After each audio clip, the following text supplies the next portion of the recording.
Hello and welcome to the second installment of Little Rebel Lessons. This is the kindergarten and first grade video series, and our topic today is helping students learn how to read even when your primary language at home is not English. I have Mrs. Beneke here with me today. She's going to help translate.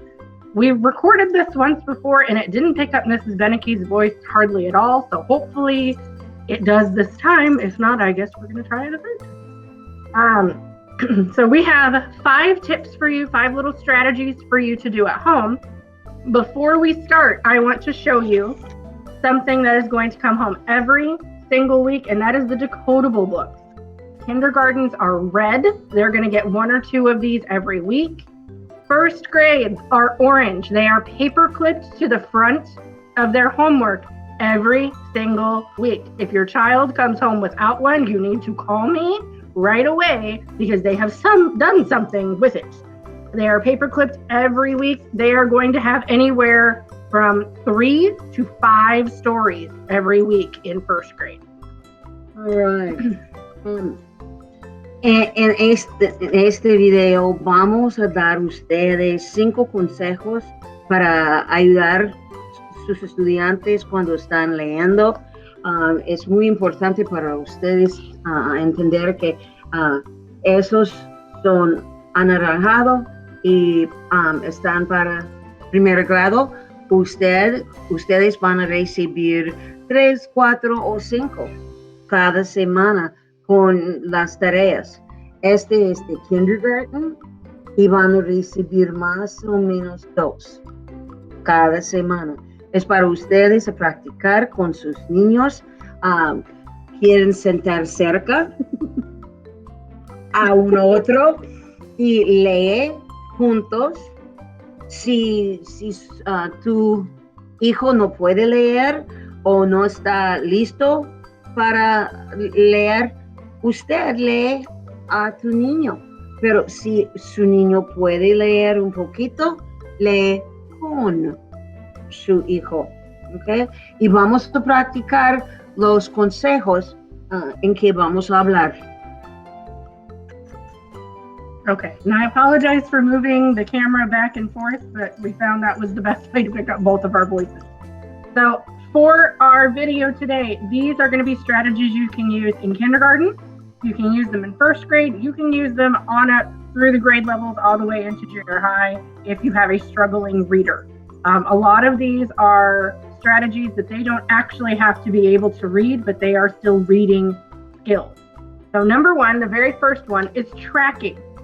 With their books, when they are reading, this is the kindergarten book, says he had, and then there's a picture. We want them to do something called 1-to-1, which is for one word that they read or attempt to read, they have their finger under that one word and their eyes are on it. If their finger is moving along, but their eyes are not engaged, they are not completing 1-to-1. So he had brown bumps. They're talking about a frog here. So this is the kindergarten book. In first grade, it's a little more advanced. And then each grade level after this, when they bring home the decodables, is of course going to be a higher and higher level. But we want them to start at the left, go to the right, and they need to point to each word as they read it or attempt to read it or as you read it to them. One word, one finger, eyes on it. Cuando ustedes leen con sus niños, nosotros preferimos si los estudiantes usan el dedo y 1 por 1. Dedo, palabra, dedo, palabra. Y leemos izquierda al derecha y arriba al abajo. Y si usted está leyendo a su niño debe poner a cada palabra. Este es un consejo. Our second tip is something that we test on in kindergarten, and it continues to be important throughout the rest of the grade, and that is something that we call CAP, and that stands for Concepts About Print. And that's things like, can they locate the title of the book? Do they know that this is the title? Do they know that this is the front of the book? This is the back of the book. This is the spine of the book, and it holds the book together. Do they know to turn pages left to right? Are they holding the book front side up, or are they grabbing it upside down? Those are all things that we are looking for. Another very common thing that we look for a lot is on each page, can they point to a letter in isolation? So this is the word recent. Can they point to the C in the middle and tell me that this is a C? And then can they point to the word recent and say this is a word? So can they differentiate between a word and a letter? They don't have to know the word. They don't even have to know the letter. They did, but all we're looking for here is that they know that this is a letter and this is a word. Preferimos si los niños saben que este es el frente del libro, este es posterior del libro, este es el lomo del libro, y sus hijos pueden abrir el libro correctamente, o como este. No, este es incorrecto, este es correcto. Este no es correcto.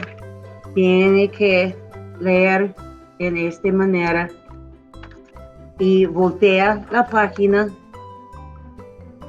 lee la página, y también su hijo saben que esta es una palabra, pero en cada palabra son muchas letras. Sus hijos saben que este es un litro capítulo mayúsculo, y sí, esta parte es minúscula, ¿ok? Tienen que saber, y tienen que saber las palabras, cómo se llama. Y también los puntos de puntuación, marcos de puntuación. Este es para interrogación, period. No tiene, you don't have any exclamation marks? We do, just not in that story. Okay. Signo de exclamación, ellos tienen que saber cuando está leyendo. That kind of goes into our tip for number 3, which is things found in sentence structure. I think Mrs. Beneke just explained all of that in Spanish, so I'll go ahead and explain it in English. The other thing that we are going to look for is, can they recognize that at the beginning of every sentence, there's capital letters? Do they recognize that there are spaces between each word? And then at the end, there's some type of punctuation, either a period, a question mark, an exclamation point, and do they know what each of those looks like? In first grade right now, we are working on quotation marks, learning what dialogue looks like in a text. So those are all things that they can look for without actually being able to read the book. Was everything? Okay. Number 4 is text features. So these are things that you're going to find more in nonfiction books, so not necessarily the decodables, but if you have a book on whales or frogs or sharks or some type of animal at home, most of the time they're going to have photographs, they're going to have captions, they're going to have headings. Some of them might have a glossary at the back of the book.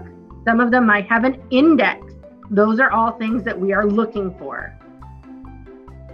En cada libro hay partes que los niños tienen que saber. No, tal vez no en este, porque este no es real. Los animales en real no pueden hablar. Pero en libros como animales, caballos, perros, algo que es real, van a tener tal vez una fotografía, palabras con el foto, y al fin del libro van a tener algo que se llama index o un diccionario al fin del libro. Okay. Los estudiantes necesitan saber todo. There are our very last one, tip number 5, is picture walk. This is really good to do with kindergarten and first grade students. So as you go through the book, before you ever read, you're going to look at the pictures and have your student tell you what they see. What do you see on this page? I see a frog. What do you think the frog is doing? It looks like he's jumping. What do you think might happen on the next page? And they can take a guess at what might happen or what they think the book might be explaining. And then you're going to go to the next page. Same thing. What do you see? What do you think is going to happen? Was your prediction from the last page correct? And if they guess on each one, once you go back, then they can go through and confirm their predictions, or they can say, you know what? No, I wasn't right, but here's what happened instead. We can look for characters if it is a fiction book. Kindergarten's was more of a nonfiction book. First grades, you have some characters here. There's animals in the background. They can tell you the characters. They can tell you the setting. Where does the story take place? All of those things we are looking for in a picture walk. Cuando empieza con un libro nuevo, es muy bien si ustedes pueden tener una discusión sobre las fotos, ¿qué pasó? ¿Quién son los personajes? ¿Dónde es el cuento? ¿El ambiente? ¿Cuándo? Y todo, ¿qué pasó en el cuento? Cuando están terminados, sequencia. ¿Qué pasó primer, segundo, tercer en el cuento correctamente? Y al fin pueden decidir, sí, es correcto.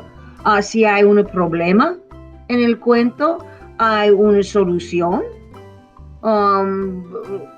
Los personajes pueden resolvieron, lo siento, el problema en el cuento. Tiene una discusión. Haz preguntas sobre el cuento. Okay, so one of the things I asked Mrs. Beneke to translate, I just kind of pointed to it, was the other thing they can point out is sequencing. What happened first in the story? You want to do this with the book shut, especially in first grade. You want them to try and draw on their memory of what they just read or what they just heard if you're reading it to them. What happened first in the story? What happened next? What happened last? What was the problem in the story if there was one? We use all of those things in writing, and we have district writing tests. So, I mean, even the reading feeds into the writing. And the reason that this works in English and in Spanish is because if they know it here, we know enough Spanish to kind of understand what they're saying, even if they can't translate it themselves. Or if I can't understand what they're saying, I have a delightful resource right here that can help me translate that. And they can learn it a whole lot faster if they already know it in one language when we try to teach it to them in English. They can make that connection a whole lot faster. So those are our 5 tips for reading at home, even when your primary language is not English. But before we let you go, we have a little surprise for you. We know the video is longer than 10 minutes, but we promise it will be worth it. Mrs. Beneke and I are going to read you The Paper Bag Princess. I will be reading it in English. Mrs. Beneke will be reading it in Spanish, and we'll kind of try to adjust the monitor back and forth so you can see both. Vamos a leer un cuento, se llama La princesa vestida con una bolsa de papel, en inglés y en español. Tenemos los mismos foros, lo mismo, ¿ok? Y ella va a leer en inglés, entonces yo voy a leer en español. Bien, empieza. Okay. So before we start reading, there are 3 things that we are going to ask you. And I'm asking you now to remember them, and I'll ask you again at the end, just in case you forget. And Mrs. Beneke will translate them. 3 things. Number 1, who are the characters in the story that we're going to read? ¿Quién son los personajes en este cuento? Number 2, what is the problem in the story? What are they trying to fix? ¿Qué es el problema en este cuento? ¿Y van a resolver? And then number 3, how does the problem get solved and does it get solved? ¿Y cómo resolver el problema en el cuento? Tiene una discusión al fin del libro. Okay, The Paper Bag Princess. And this is one of our favorite stories to read together. We do it every year. Okay, see if I can do this here. Elizabeth was a beautiful princess. She lived in a castle and had expensive princess clothes. She was going to marry a prince named Ronald. Elizabeth era una princesa muy linda. Vivía en un castillo y tenía lujosos vestidos de princesa. Se iba a casar con un príncipe llamado Ronaldo. Unfortunately, a dragon smashed her castle, burned all her clothes with his fiery breath, and carried off Prince Ronald. Desgraciadamente, un dragón destruyó el castillo, quemó toda la ropa con su aliento de fuego y secuestró al príncipe Ronaldo. Lo mismo. Trying to show you. Elizabeth decided to chase the dragon and get Ronald back. She looked everywhere for something to wear, but the only thing she could find that was not burned was a paper bag. So she put on the paper bag and followed the dragon. He was easy to follow because he left a trail of burnt forest and horses' bones. Elizabeth decidió perseguir al dragón y rescatar a Ronaldo. Buscó por todas partes algo que vestir, pero lo único que se había salvado del fuego era una bolsa de papel. Se vistió con ella y persiguió al dragón. Resultaba fácil perseguirlo, porque donde quiera que iba, dejaba un rastro de bosques quemados y huesos de caballos. Finally, Elizabeth came to a cave with a large door that had a huge knocker on it. She took hold of the knocker and banged on the door. The dragon stuck his nose out of the door and said, "Well, a princess. I love to eat princesses, but I have already eaten a whole castle today. I am a very busy dragon. Come back tomorrow." He slammed the door so fast that Elizabeth almost got her nose caught. Finalmente, Elizabeth llegó a una cueva con una puerta muy grande que tenía un aldabón enorme. Llamó a la puerta fuertemente con el aldabón. El dragón abrió, asomó la nariz y dijo, ¡qué milagros! Una princesa. Me encanta comer princesas, pero ya he comido un castillo entero hoy. Estoy muy ocupado. Vuelve mañana. Dio tal portaza que por poco la aplasta la nariz a Elizabeth.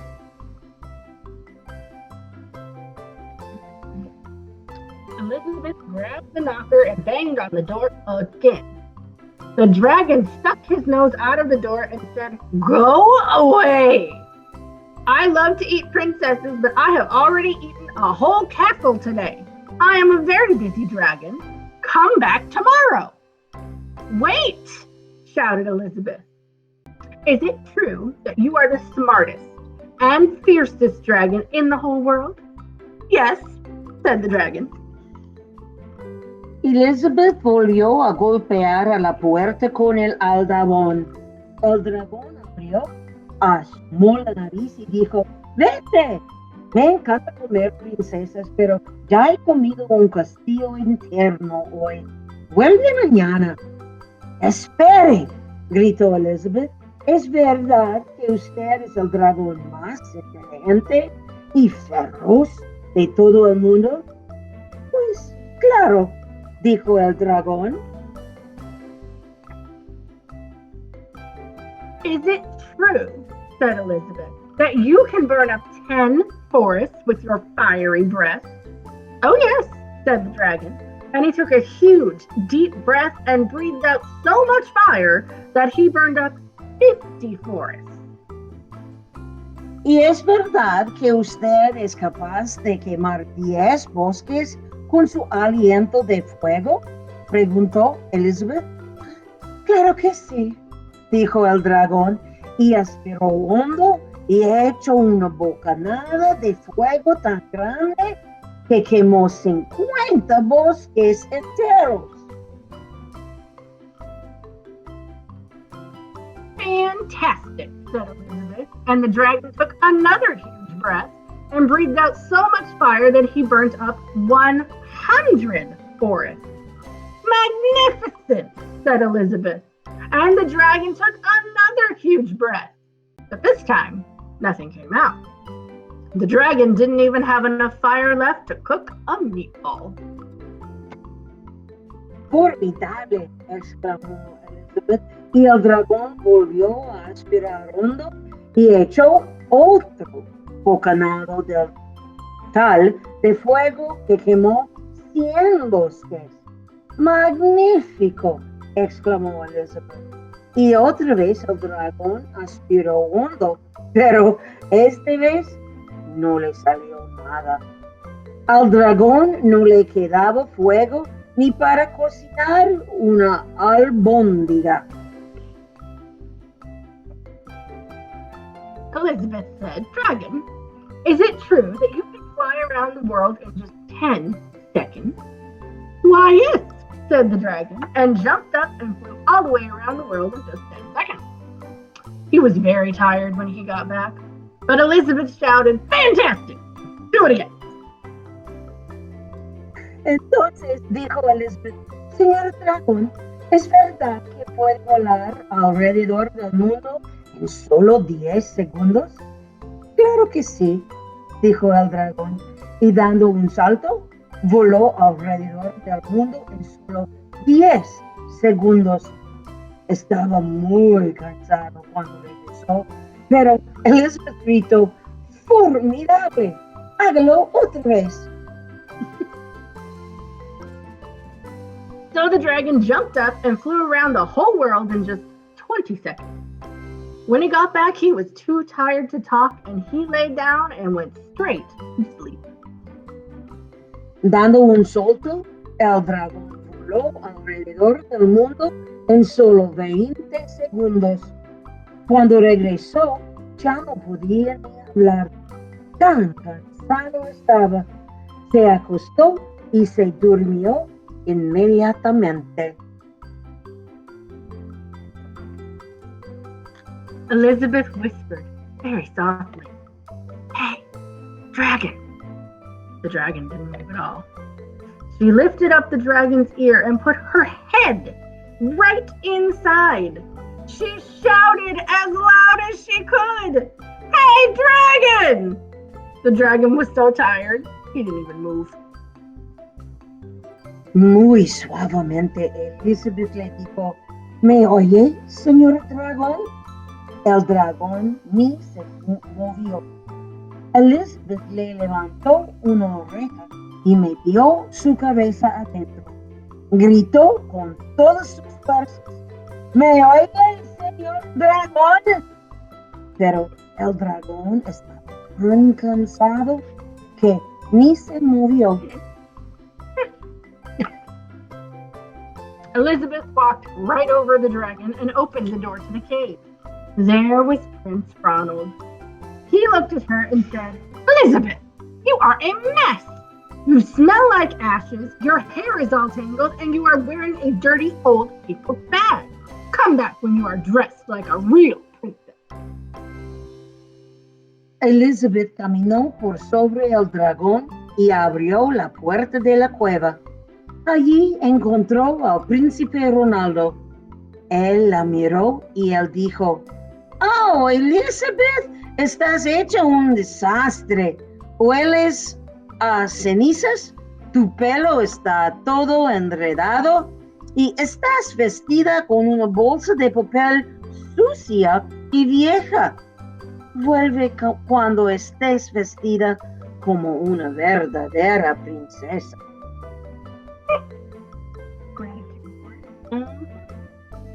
Ronald, said Elizabeth, your clothes are really pretty and your hair is very neat. You look like a real prince, but you are a bum. They didn't get married after all.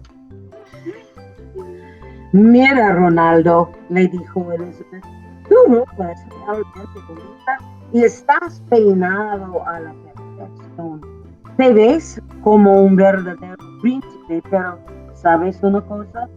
Eres un inútil. Y al fin del cuento, no se casaron.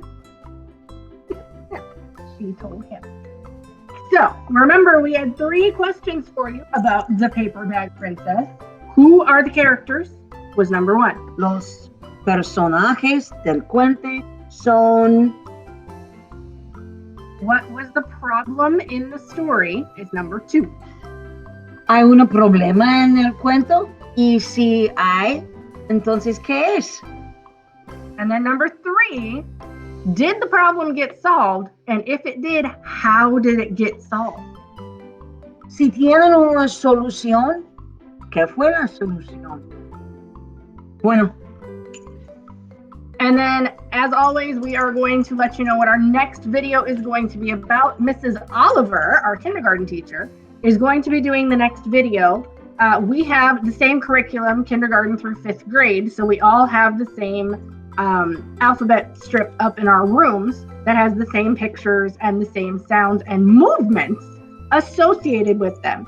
So she is going to go over all of the letters, all of the sounds, and then the movements that goes with them. Because if we can get the kids up and moving and doing some of those motions with them, especially in kindergarten and early 1st grade, maybe some of the kids that missed a lot of that at the very beginning of the year, if we can put all of those things together, they're going to remember it more.